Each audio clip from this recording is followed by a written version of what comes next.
Good morning, ladies and gentlemen. We got him. On the evening of September 11th, a family member of Tyler Robinson reached out to a family friend who contacted the Washington County Sheriff's Office with information that Robinson had confessed to them or implied that he had committed the incident. This information was relayed to the Utah County Sheriff's Office and scene investigators at Utah Valley University. This information was also conveyed to the FBI. Investigators reviewed additional video footage from UVU surveillance and identified Robinson arriving on UVU campus in a gray Dodge Challenger at approximately 8:29 a.m. on September 10th, in which he is observed on video in a plain maroon t-shirt, light-colored shorts, a black hat with a white logo, and light-colored shoes. When encountered in person by investigators in Washington County on September 12th, in the early morning hours, Robinson was observed in consistent clothing with those surveillance images. Investigators interviewed a family member of Robinson who stated that Robinson had become more political in recent years. The family member referenced a recent incident in which Robinson came to dinner prior to September 10th, and in the conversation with another family member, Robinson mentioned Charlie Kirk was coming to UVU. They talked about why they didn't like him and the viewpoints that he had. The family member also stated Kirk was full of hate and spreading hate. The family member also confirmed Robinson had a gray Dodge Challenger. Investigators identified an individual as the roommate of Robinson. Investigators interviewed that roommate, who stated that his roommate, referring to Robinson, made a joke on Discord. Investigators asked if he would show them the messages on Discord. He opened it and showed several messages to investigators and allowed investigators to take photos of the screen as each message was shown by Robinson's roommate. These photos consisted of various messages, including content of messages between the phone contact named Tyler with an emoji icon and Robinson's roommate's device. The content of these messages included messages affiliated with the contact Tyler, stating a need to retrieve a rifle from a drop point, leaving the rifle in a bush, messages related to visually watching the area where a rifle was left, and a message referring to having left the rifle wrapped in a towel. The messages also refer to engraving bullets and a mention of a scope and the rifle being unique. Messages from the contact Tyler also mentioned that he had changed outfits. I know there has been speculation as well as to the writing on those casings, those bullet casings, and I believe we have that as well. And I will share that with you now. So the area north of Campus Drive Road where the suspect crossed over, you saw some of that in the video that we released last night, consists of a grassy area with trees on the edge of the UVU campus.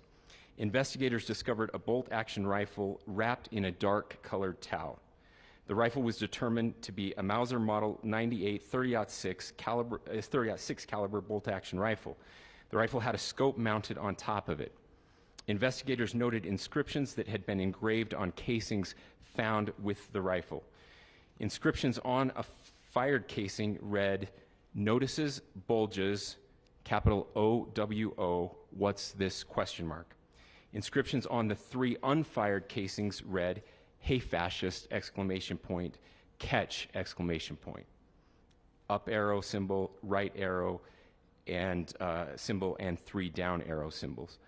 A second unfired casing read, "Oh Bella Chow, Bella Chow, Bella Chow, Chow Chow," and a third unfired casing read, "If you read this, you are gay, LMAO." We are indebted to law enforcement across the state who has worked seamlessly together, local law enforcement, state law enforcement, and our federal partners with the Federal Bureau of Investigation. We're grateful for everyone who worked together in such a short amount of time to find this person and to bring justice. I want to thank the public who has been so engaged, reviewing videos, helping us with sending in tips and helping us get to this point. I want to thank the family members of Tyler Robinson who did the right thing in this case and were able to bring him into to law enforcement as well.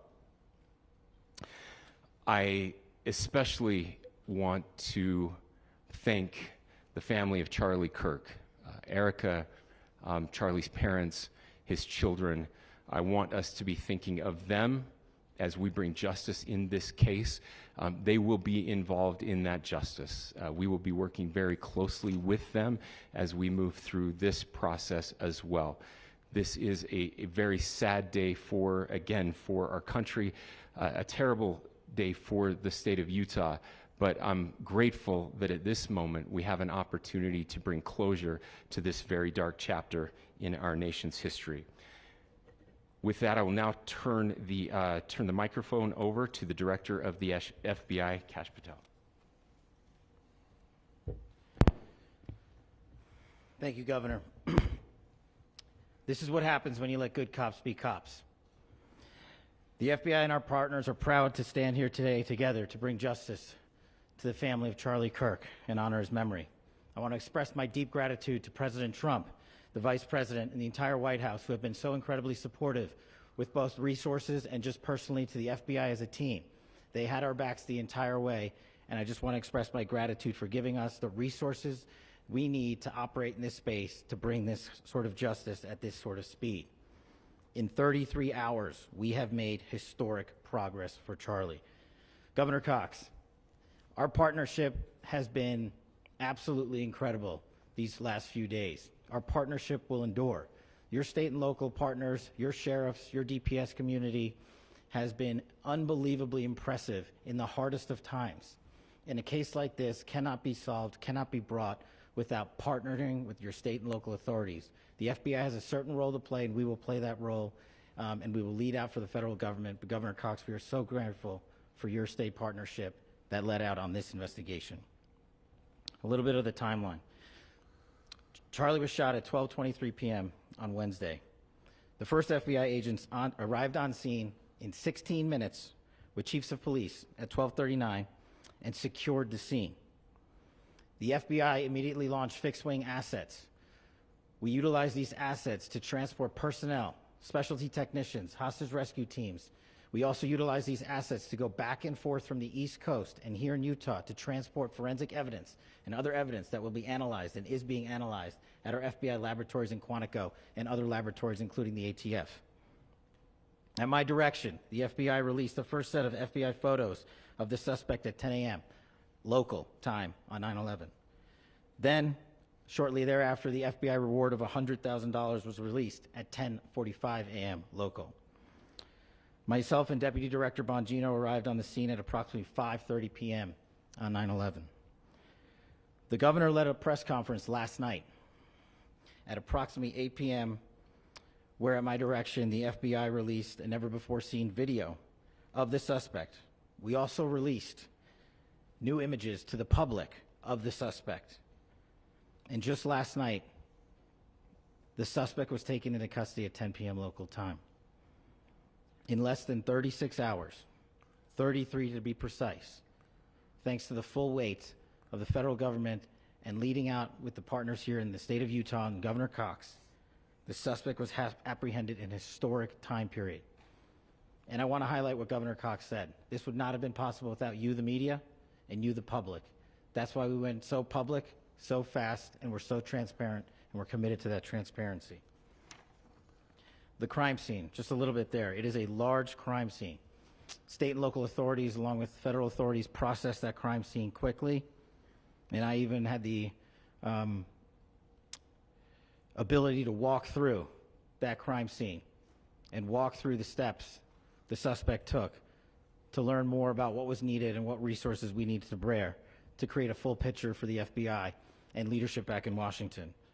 Furthermore, thankfully to state and local partners, forensic evidence has been seized and continues to be garnered. Forensic evidence has already been evaluated at FBI laboratories in Quantico and state and local authorities here. We will continue to process evidence as we see it, as we collect it, and we will continue to deliver to Governor Cox and his team. Last night, we had a total of approximately 7,000 leads.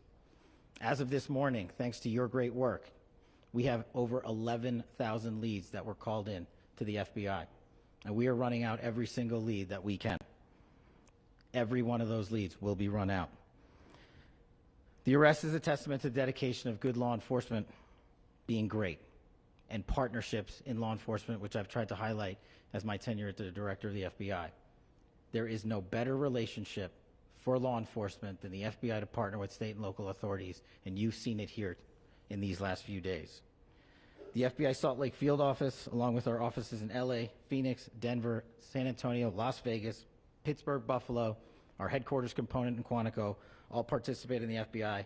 I want to express my deep gratitude to the employees of the FBI, the men and women, the evidence response team tacticians, the special operators, the agents, the support staff.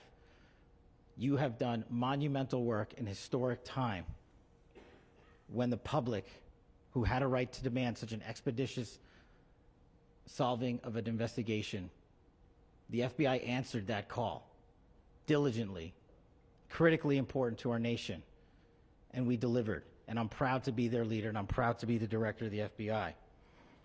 This is very much an ongoing investigation, as the governor said, and we will continue to work with state and local authorities to develop the investigation, to provide them the evidence they need for their ongoing prosecutions, and we will be here to answer every call they absolutely have, as long as it takes, for as long as we need to find and apprehend whatever suspects were involved in this crime.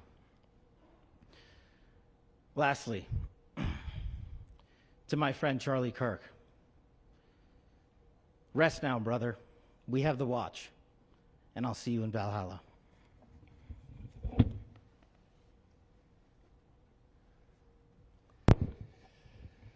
Thank you, and good morning.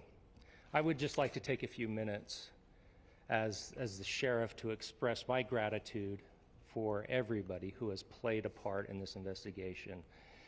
As you know, it's been a vast, a complicated, and a very, very fast-paced investigation. You're looking at people standing up here who are running on, if they got an hour's sleep in the last couple of days, they're probably lucky. It has been very taxing. It has been so impressive, speaking on behalf of the local law enforcement, to see the cooperation that we've seen in this type of case. Across the state, sheriffs, chiefs, our state partners have stepped up and have come to the call on anything that we needed. Our county chiefs have been phenomenal. Our Utah County Attorney, Jeff Gray, who's standing up here with us, has been phenomenal in leading us through this investigation. I would like to thank the federal government for their resources, their assets. Our local team here, our FBI team, has been extraordinary in helping us work through this and bring this person to justice. Most of all, I would like to thank the public, and specifically, I would like to thank the public who turned to prayers and who turned to positiveness for us. I would like to thank them on behalf of the law enforcement community, because we needed those prayers. That's what we needed to get through this. We needed your support, and you gave it to us. We needed your patience, and you gave it to us. And I would like to thank you for the Kirk family, because that's what they need, is your support and your prayers, and that will get us through all of this. So thank you, everybody, for everybody that have stepped up. We've had such a phenomenal response to this. Thank you.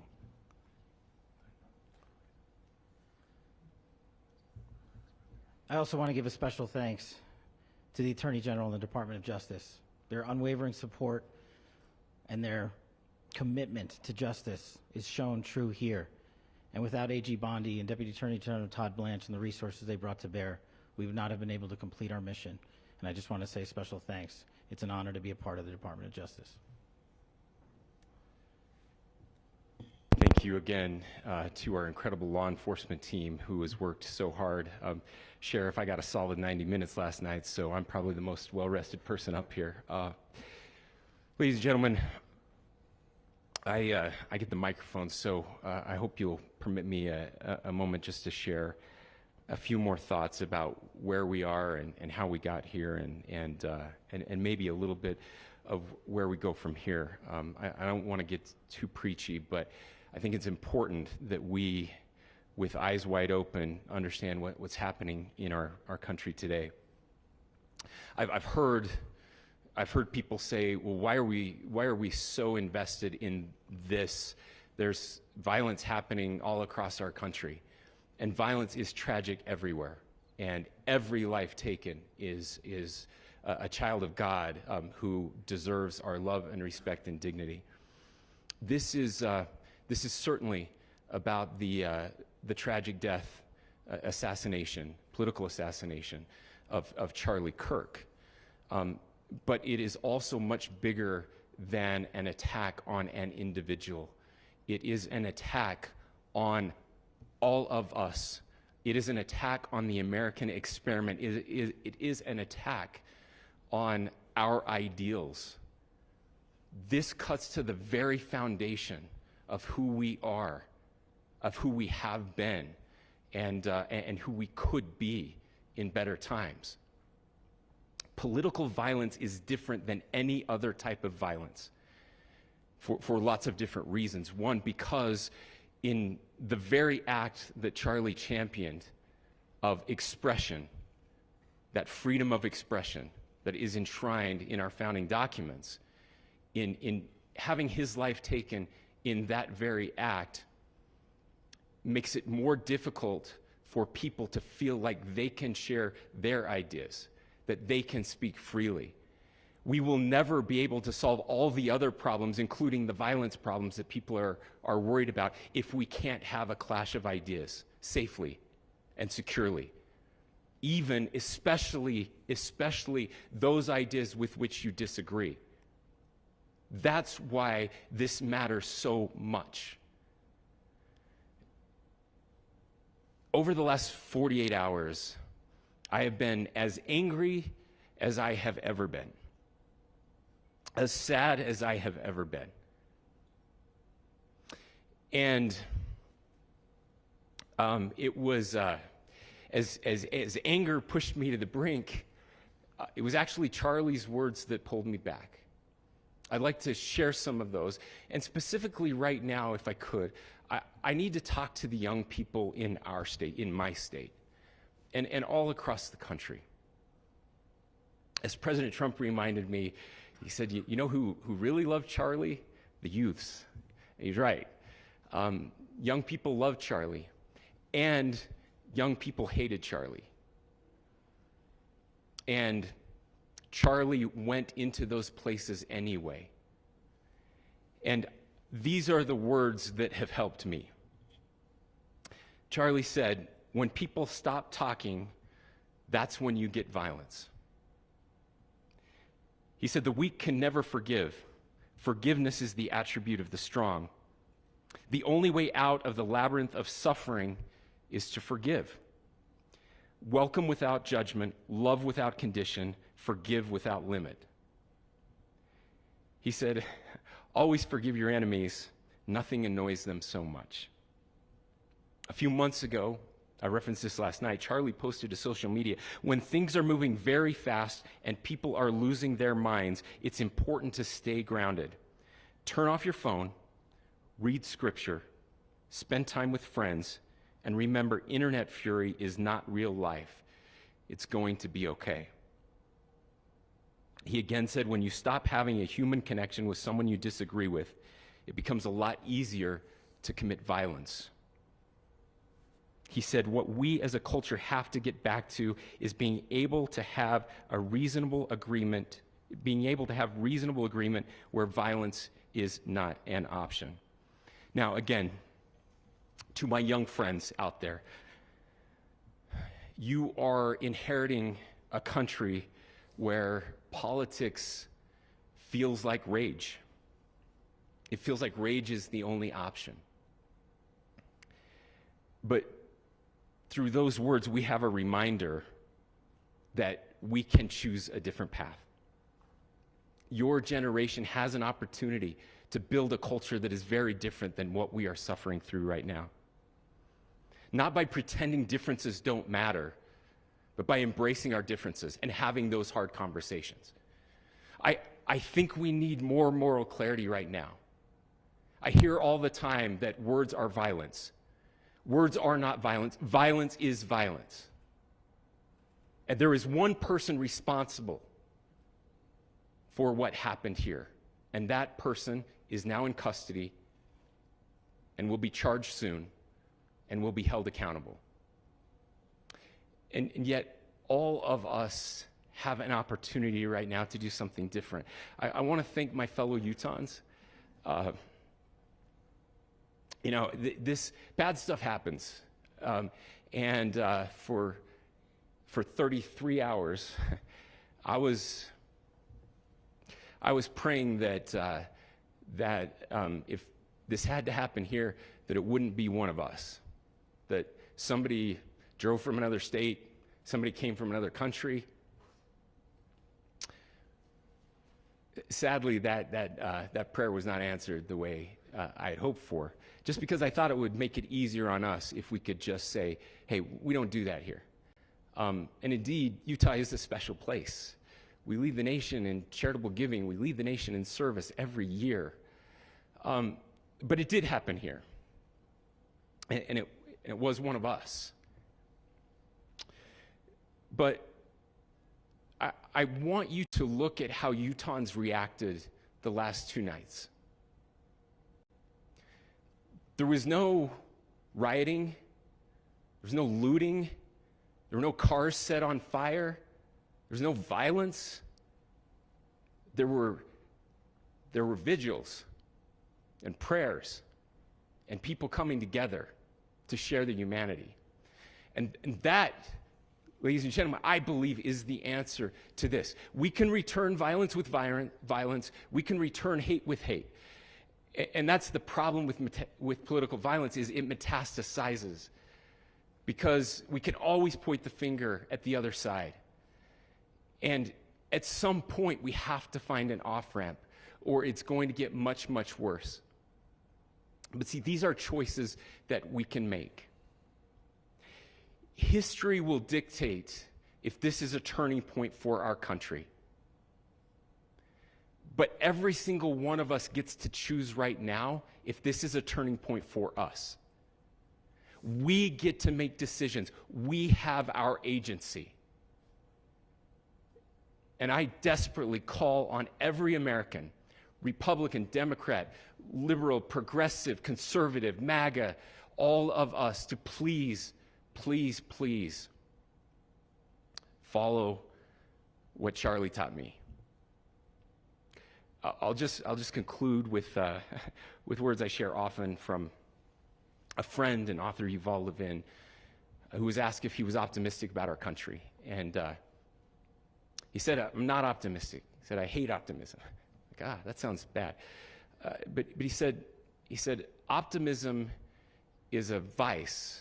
It's this idea that good things are just going to happen. And he said, in the history of the world, good things have never just happened. He says, I'm not optimistic, but I am hopeful.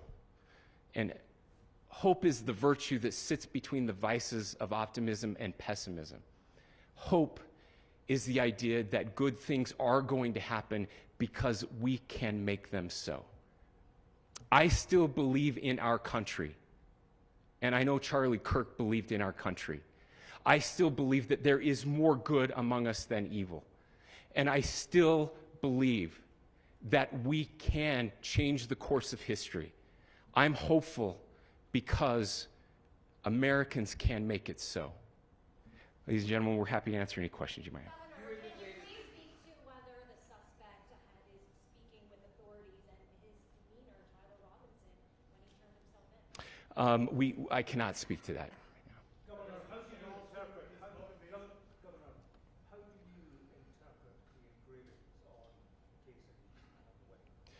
the Well, I will leave that up to you to interpret what those engravings mean. I think the clearest one that says "catch fascist," there's not, and by the way, that's like catch like a ball, catch this. That's I think that speaks for itself. Governor, you indicated that he had been communicating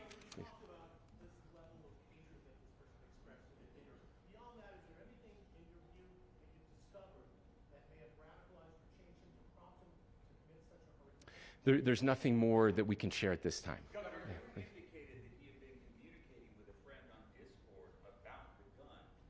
Do you anticipate any more arrests? We do not at this time have any information that would lead to any additional arrests. Do you believe he acted alone? Yes.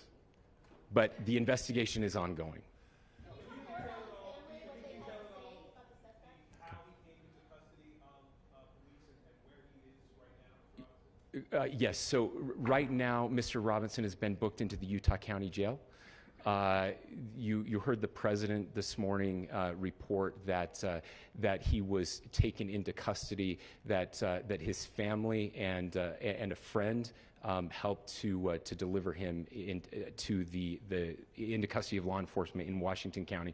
For those of you that don't know where Washington County is, it is the southwesternmost part of the state of Utah. It's about a 3.5 to 4 hour drive from here, where we are right now, and that's where he lived and where they turned him in. Please, go here. I can't share any more than what I've already shared. Yeah.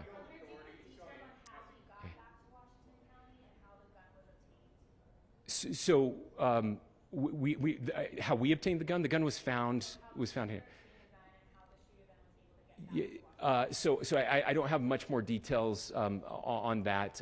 We do know that he drove. We had his car here on campus, and then we had his car going south back to the St. George. It's actually the city of Washington in Washington County. Is he talking with authorities and did he discuss a motive? I'm sorry? Did the suspect plan to carry out any other attacks? We don't have any information that would lead us to believe that. Yes, in fact, it was just released. Yes. Talking with authorities and did he discuss a motive? I can't answer that right now. Can you clarify? Over here.